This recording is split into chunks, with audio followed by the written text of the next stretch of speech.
उत्तल दर्पण द्वारा बनाया प्रतिबिंब कैसा होता है? तो वो होता है काल्पनिक और तथा सीधा। इसका आंसर हो जाएगा ये सी नंबर, काल्पनिक तथा सीधा, सी नंबर। अगला प्रश्न है कि गोलीय दर्पण की फोकस दूरी उसकी वक्रता त्रिज्या से क्या होती है? उसकी वक्रता त्रिज्या से आधी होती है। अगला प्रश्न है कि हजामत बनाने के लिए किस दर्पण का व्यवहार किया जाता है, मतलब उपयोग किया जाता है? हजामत बनाने के लिए कौन सा दर्पण है? अवतल दर्पण। अगला प्रश्न है कि द्रव का आपेक्षिक घनत्व मापा जाता है, तो इसका आंसर हो जाएगा बी नंबर, हाइड्रोमीटर। अगला प्रश्न है कि दूध की शुद्धता किस यंत्र से मापी जाती है, तो इसका आंसर हो जाएगा एक नंबर, लैक्टोमीटर। अगला प्रश्न है कि मोटर गाड़ी के चालक के सामने लगा रहता है, तो वो ए नंबर, उत्तल दर्पण लगा रहता है। अगला प्रश्न है कि फोटोक्रोमिक कैमरे का अभिदृश्य होता है, तो वो कैसा होता है? उत्तल लेंस की भांति होता है। अगला प्रश्न है कि पानी में हवा का बुलबुला किस तरह कार्य करता है, तो वो अवतल दर्पण की भांति कार्य करता है। अगला प्रश्न है कि वायुमंडल की आर्द्रता मापी जाती है, ए नंबर, हाइग्रोमीटर के द्वारा। अगला प्रश्न है कि भूकंप मापी यंत्र है, तो इसका आंसर हो जाएगा ये ए नंबर, सिस्मोग्राफ। अगला प्रश्न है कि ध्वनि की तीव्रता मापी जाती है, तो किसमें? तो डेसिबल में मापी जाती है। अगला प्रश्न है कि मानव रेटिना पर बना प्रतिबिंब कैसा होता है, तो ये होता है वास्तविक एवं उल्टा। अगला प्रश्न है कि जब कोई वस्तु को दो समांतर समतल दर्पण के बीच रखी जाए तो बने हुए प्रतिबिंब की संख्या होती है, तो ये होती है अनंत।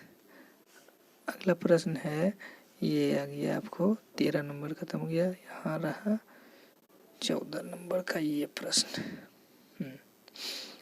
कि हृदय की गति सुनने के लिए किस यंत्र का प्रयोग किया जाता है, इसका आंसर हो जाएगा ये सी नंबर, स्टेथोस्कोप। अगला प्रश्न है वायुमंडलीय दाब का माप की जाती है, तो वायुमंडलीय के दाब की माप के लिए डी नंबर, बैरोमीटर। अगला प्रश्न है कि सरल सूक्ष्मदर्शी में वस्तु को रखा जाता है, तो इसमें वस्तु को कहाँ रखा जाता है, तो इसका आंसर हो जाएगा ए नंबर, लेंस और प्रकाश केंद्र के बीच में। अगला प्रश्न है कि वनस्पति तेलों से कृत्रिम घी बनाने की किस उत्प्रेरक का प्रयोग किया जाता है, तो इसका आंसर है आपका सी नंबर, निकिल्क। 18 नंबर प्रश्न है कि अमोनिया गैस बनाने की हैबर विधि में किस उत्प्रेरक का प्रयोग किया जाता है, तो इसका आंसर हो जाएगा लोहे के चूर्ण।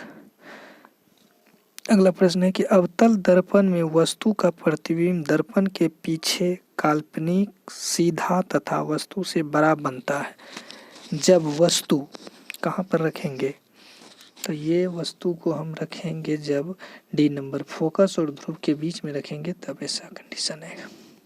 अगला प्रश्न है कि रक्त दाब किस यंत्र से मापा जाता है, तो ये है बी नंबर, स्फेगोमीटर से,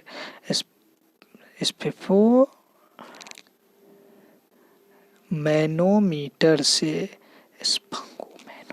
ट्रांसफार्मर का क्रोड बना होता है, तो ये है आपको नरम लोहे, ए नंबर आंसर है इसका, ए नंबर, नरम लोहे। अगला प्रश्न है ट्रांसफार्मर किस सिद्धांत पर आधारित है।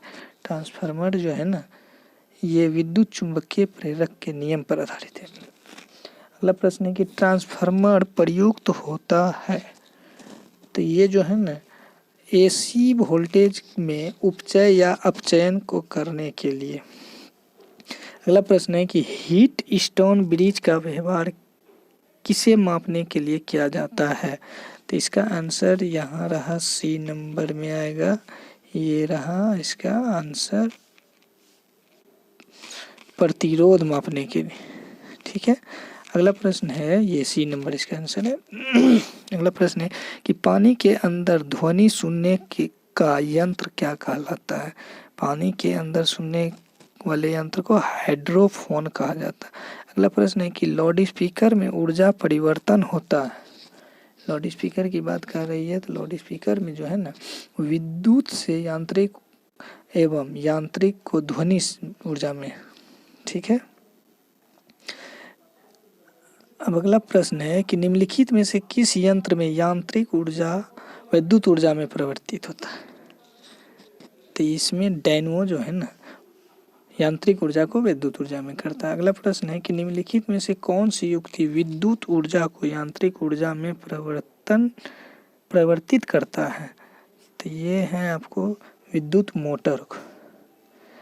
अगला प्रश्न है कि रासायनिक ऊर्जा को विद्युत ऊर्जा में परिवर्तन कौन करता है, तो ये है रासायनिक ऊर्जा को बैटरी में। रेक्टिफायर का प्रयोग किया जाता है, रेक्टिफायर का प्रयोग किया जाता है ये एसी को डीसी में बदलने के लिए। अगला प्रश्न है कि ट्रांसफार्मर का प्रयोग किया जाता है, तो इसका प्रयोग केवल एसी में किया जाता है। अगला प्रश्न है कि टेलीफोन लाइन में प्रभावित ऊर्जा है, तो ये विद्युत ऊर्जा है, बी नंबर आंसर। अगला प्रश्न है कि शुष्क सेल किस तरह का ऊर्जा निहित होती है, इसका सी नंबर रासायनिक। अगला प्रश्न है कौन सा यंत्र उच्च एसी वोल्ट को निम्न एसी वोल्ट में या निम्न एसी वोल्ट को उच्च एसी वोल्ट में बदलता है, तो ये है ट्रांसफार्मर, डी नंबर।